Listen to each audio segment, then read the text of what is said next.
If you were watching KGW News at sunrise this morning, the 5 a.m. hour, you saw what we have before us here this morning.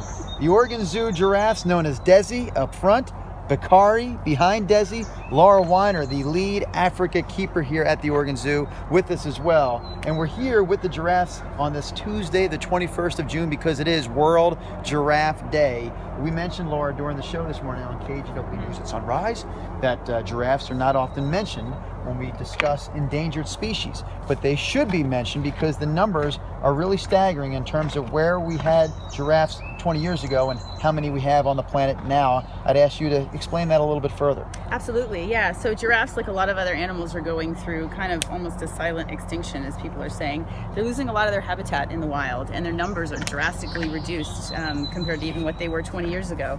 And unfortunately, people really aren't aware of that. And so, days like this, World Giraffe Day, is a great way to get that word out there and let people know, because they're such an iconic African animal that everybody knows and everybody loves.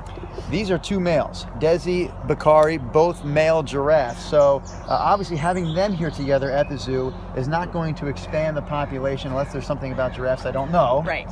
So how are you helping the world population of giraffes with two males here at the Oregon Zoo? So by having the two males here, when you are going to be managing animals, you can't just have a breeding pair. Sometimes you do have males who need to have a home. So that's what these guys are doing here. And in modern zoos, we do a lot of switching around of animals, bringing them to this zoo and that zoo. These guys are here for education, conservation purposes, and just to let our guests see how amazing they are. So you work with other zoos in the country to help with the breeding of giraffes, even if you're not doing the actual breeding here yourself? Absolutely. Being a holding zoo for these males is just as important. Okay.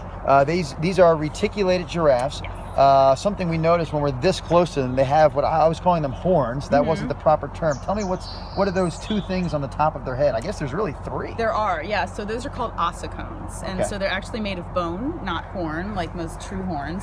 And they are born with those. And as they get older, they grow a little more and then stick straight up like they are right now. So it is World Giraffe Day. Celebrate the day with your favorite giraffe. Perhaps your favorite giraffe calls the Oregon Zoo home. Again, we thank you, Desi, and we thank you, Bakari, for celebrating your day with us, and we thank Laura for joining us and educating us on these awesome animals.